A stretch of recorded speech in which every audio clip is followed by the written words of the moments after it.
How's it going, everyone? Craig here with Craig Dacey Financial Coaching, and I'm bringing you another EveryDollar tutorial. And today I'm going to be showing you how to get a little more oomph into your debt snowball. So you're on baby step 2 and you're trying to get some momentum going, but there's just no wiggle room in the budget.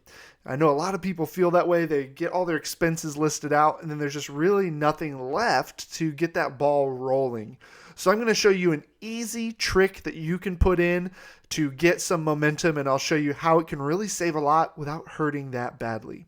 Now, before I do want to invite you to Funding Freedom U. This is an online platform that I host that is full of courses and downloadable resources. We do live coaching calls once a month, and we also bring in experts to answer live questions. So it's full of support. It's helping people reach their financial goals much, much faster. There's a link in the description below if you want to learn more. Check it out and sign up. I'd love to see you in there to help you get the results you're looking for with your money. Now back into EveryDollar, let's scroll through. So you'll see that budgeting for this month, it's already an EveryDollar budget, meaning that everything has been assigned already. I'm going to scroll down to my debt payments, and these are just the minimum payments. So this person has a car payment and 2 credit cards, and all we've put in is the minimum payments, but life has sucked up the rest of the money up here. So there's really no more money to allocate toward the debt snowball with the income we're working with. So without generating more income, which I always recommend you do if you're in this process, the more you can bring in, the better. So looking for those overtime opportunities, side hustles, whatever you can do. But all of that aside, I'm going to show you how you can squeeze this budget without feeling it, with barely feeling it, I should say, and it's going to really give you some momentum. And it's something I call the 10% rule. What we do is we go through and we find variable expenses that we can cut by only 10%. So I come through here and I'm going to scroll down to restaurants right here. $250.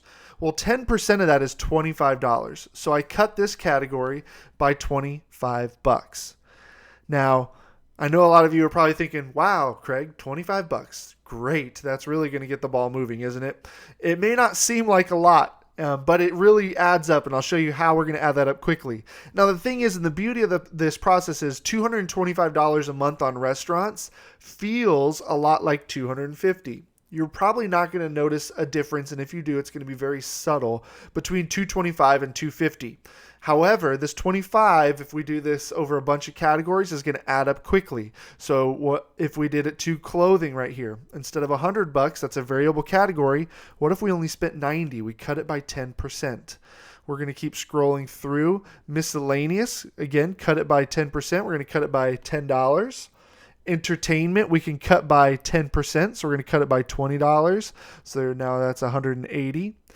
And we can keep on rolling through. Let's see if there's anything else we can cut by 10%.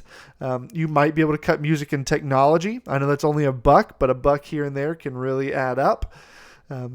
Any subscriptions, let's say maybe this is something you can cut. $20, 10% would be $2 off, so $18.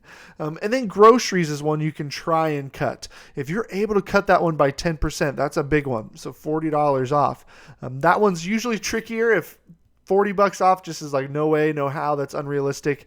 Try 5%. It's okay to adjust the numbers. You may even be able to cut some of them by more than 10%. So as you can see, we've cut a lot of these categories by 10%. I wouldn't recommend cutting gas because odds are you're not spending gas on impulse. You're just spending what you need to spend. So you'll see right here, $108 is what we are able to squeeze out of our budget. Like I said, you're not really going to feel it all that much, but we could take 108. We'll add it to our smallest debt. So if we're going to say this is our smallest debt, $108 is going to be $133. Yes, okay. So instead of a $25 payment, we're going to make a $133 payment. That's where you're going to see that momentum. We now have that extra $100 to move into the debt snowball, and you should start seeing that progress. And then moving forward, this is your new budget. So next month you'll have that extra 108, next the following, and so on and so forth. Plus whatever extra income you can bring in on top of that, you will start to see results. I hope you found this helpful. If you want more tricks and tips like that, plus just resources and courses and content and access to a coach once a month that you can ask questions about your personal finances, jump into Funding Freedom U now.